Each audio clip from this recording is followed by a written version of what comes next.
This is problem 7.53. It's on page 390. Two small channel sections, DF and DH, have been welded to the uniform beam AB of weight W equals 3 kilonewtons to form the rigid structural member shown. The member is being lifted by two cables attached at D and E. Knowing that the angle theta is 30 degrees and neglecting the weight of the channel sections, first of all, draw the shear and bending moment diagrams for beam AB. Determine the maximum absolute values of the shear and bending moment in the beam.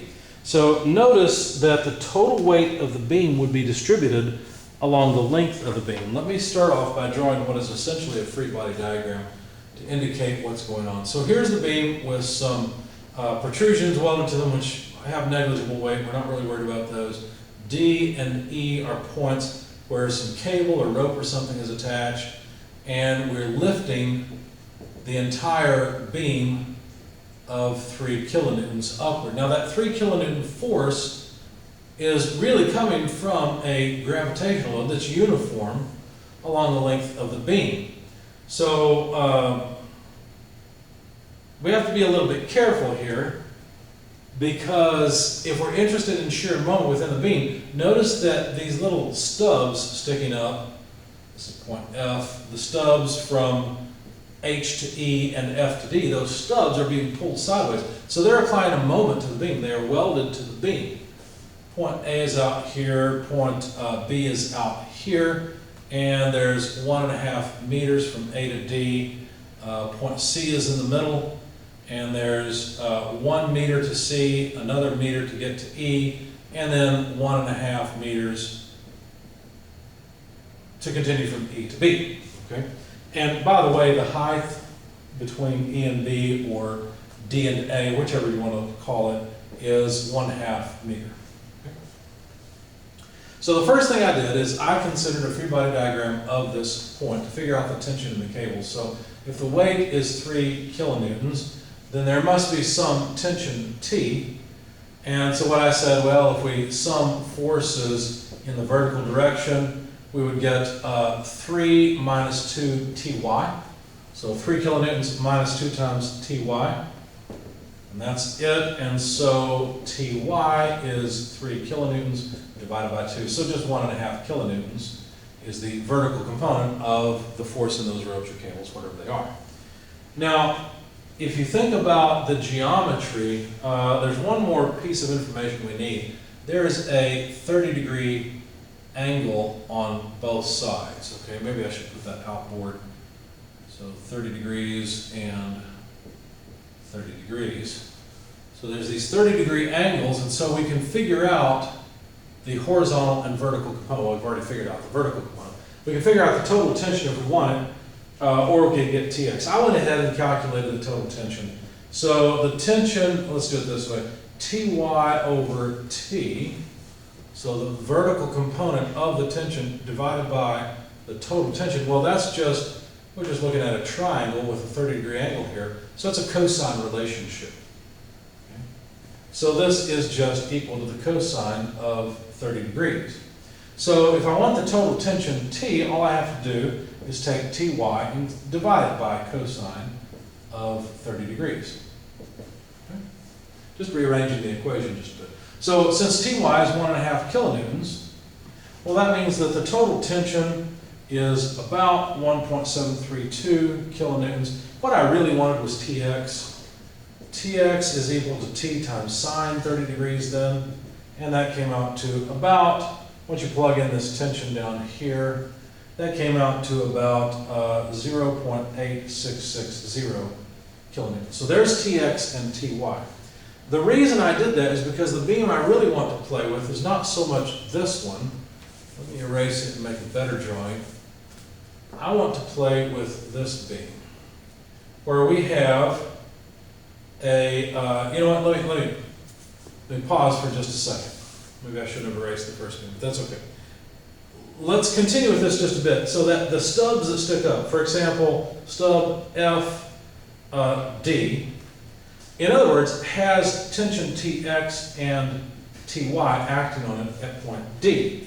What that means is there has to be an equal and opposite Tx, Ty acting down at point F here, to keep it in vertical and horizontal equilibrium, and because the TX's cause a moment in that moment, there also must be a moment M at this point. Now that moment, if we sum moments about point F, taking counterclockwise as positive, well, we'd have the moment M, whatever the moment needs to be, minus Tx. Notice Ty passes through F, so it won't provide a moment, but Tx does not.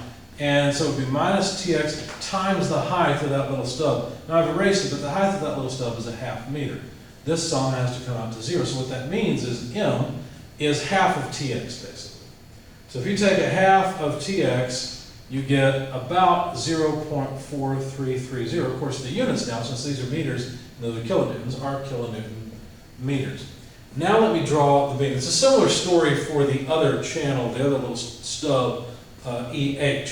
And so if I draw the beam again with its uniform distributed load, and just consider points on the beam, points F and what was the other point? H. Well then, if these are loads applied to the little stub segment, equal and opposite loads must be applied to the beam. So there's a Ty here and a Tx, as well as a moment M, like that. Okay. An analysis of the other segment, EH, would show something similar. And I shouldn't have made that so big. Let me move this Tx outside and the M outside. Let's just do it that way, Tx. On the other point, we'd have a similar Tx, Ty, and M that are applied at point H. Or, yeah, point H.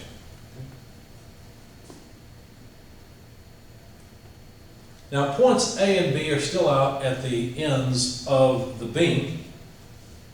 And what I decided to do is calculate this distributed load, which is the total load divided by the length of the beam. Now remember, the beam consisted of what? 1.5 meters plus 1 meter to the center plus another meter plus 1.5 meters. So the total length of the beam is 3, 4, 5 meters long.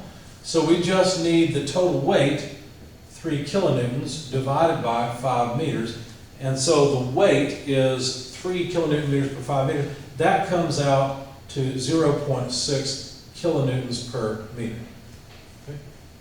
In fact, I don't think we need, well, all we really need are Tx, Ty, and M. So let me move things out of the way.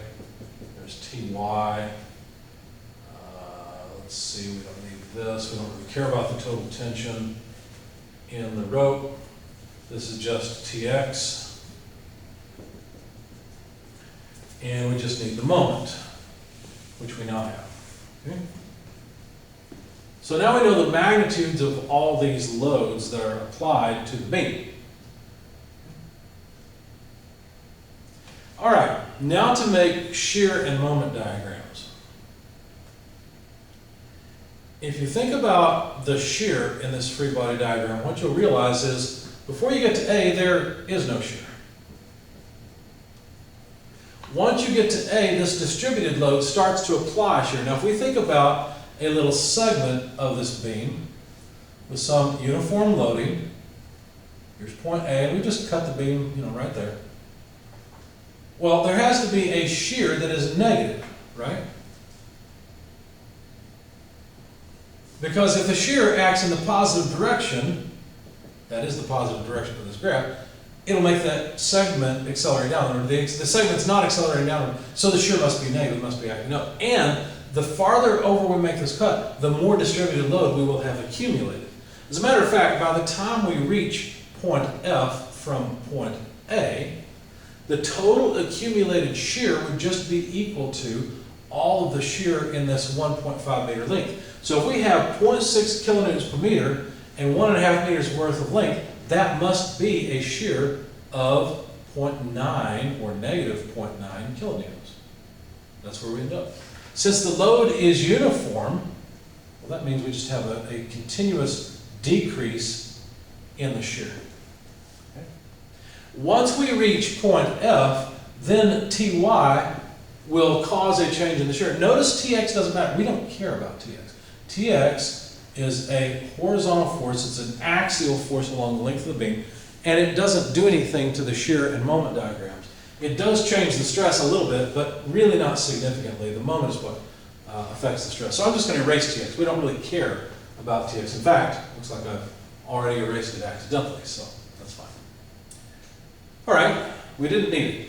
So the shear is going to change by Ty. Well, Ty is 1.5. So if we're at negative 0.9, we're going to go up to 0.6. I'm trying to make this a decent scale. So we'll go up to a shear of 0.6 kilonewtons. Okay. Now the shear continues to drop because of the distributed load at a slope or a rate of 0.6 kilonewtons per meter. As a matter of fact, if we go for 1 meter, it'll drop by 0.6 kilonewtons. Not surprisingly, it goes through 0. We had 0.6, we lost all of it because we've got a meter's worth of distributed load making up for that shear. If we continue to add more and more distributed load downward, we will go to negative 0.6 because there's another meter's worth of 0.6 kilonewtons per meter. Notice that Ty is still 1.5. Both Ty at both F and H are 1.5 kilonewtons. So negative 0.6 plus 1.5 brings us up all the way to 0.9.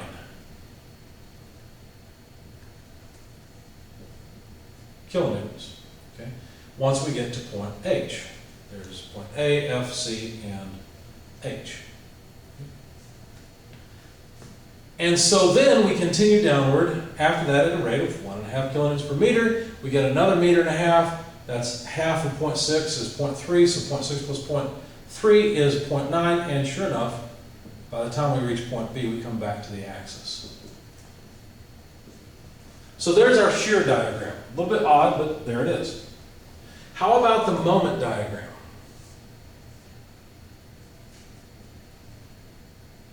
Well, the moment diagram is really just the integral of shear, or at least the change in the moment is equal to the integral of the shear. Notice that the moment begins at 0 at A. There's no external moment applied to A, but there is a concentrated moment at F and H. We'll have to be careful about that. So we need to know this area, for example, because that represents the change in the moment. So we need to take 1.5 meters, that's the width, times 0.9 kilonewtons divided by 2 because this is just a triangle. So that comes out to negative 0.675 kilonewton meters. So there's the area at that point. Why don't we just go ahead and get all of the areas? This is a symmetrical diagram. So the change in moment from F to C, let's make it clear, from F to C, is equal to, well, let's see, 1 meter times 0.6 is just 0.6 divided by 2. That's 0.3 kilonewton meters. So this must be delta M of negative 0.3, and this must be opposite this, a delta M of 0.675 for that section, okay? So there's the change in the moment. If the moment begins at 0, because outside the beam there is no moment, then the moment is just the addition of this area. So it has to go down all the way to negative 0.675 kilonewton meters, okay? And how does it do that? Well, you add more and more area as you get towards the end, and so it comes down much more rapidly. It's concave down, okay? And then, at this point, there is a concentrated moment applied to the beam. Now, let's think about that for just a second. Let's take this beam segment again, but let's go all the way up to point F, right? So here's our distributed load. Not worried about the shear, but the shear is negative. So the shear actually points up like that. But let's not focus on the shear. That's not really what we're worried about. Before we get to point F, how much moment has to be in the positive direction? Well, it's a negative moment, right? If the moment actually did that, the whole thing would rotate counterclockwise. So the moment must be negative. That's exactly what we show. And so, not surprisingly, the moment at this point, right before F, is negative 0.675. That's what our graph says. We just figured that out. If we go right past point F, then we will apply an external moment M, where M was 0.4330. What does that do? Well, that is going to help us, isn't it? Because in reality, our moment is already doing that, isn't it? It's already holding up on the segment that way. If we have some help, we won't have to have such a negative moment. Okay? So we have to move up by 0.4330. So we take 0.4330 minus 0.675, and we end up here at negative 0.242. We don't need as much moment now. All we need is 0.242 plus that to counteract the moment of the distributed load, you see. We don't need as much. Now, the moment then increases by 0.3. So from negative 0.242 to where we get to point C, the moment will be slightly positive. In fact, if you take 0.3, the change in the moment, and subtract 0.242, you'll find that we end up at 0.58. I'm sorry, 0.058, pardon me, kilonewton meters. And since we're adding area early on and not so much later on, then that looks something like this. It's concave down as well. So there's the continuation of our diagram. Notice that we have a symmetrical setup, and so this negative area will make the opposite shape by the time we get to H, and so we'll end up back down at the same height. And the moment, it turns out, I'll let you think through this, but this moment actually causes a drop all the way down to, you guessed it, negative 0.675. And then this positive area just brings us back up to 0. Okay? With a change of from negative 0.675 plus 0.675, so we go to 0. Of course, this is point H, there's point B at the end, and point F here. So there's the shear and moment diagram for that beam, where this is X in meters. I think we were asked for the maximum value of the shear and moment. Let's see. Let's double check that. Yeah, determine the maximum absolute values of the shear and moment. Well, the absolute value of the moment, which is usually what we care about, is 0.675 kilonewton meters. Notice that it occurs at points F and H, where those two channels are welded on. And the maximum value of the shear is 0.9. It occurs at F and H as well. So V max absolute value is 0.9 kilonewtons. So there's a maximum bending moment and shear within the beam, and they occur at F and H.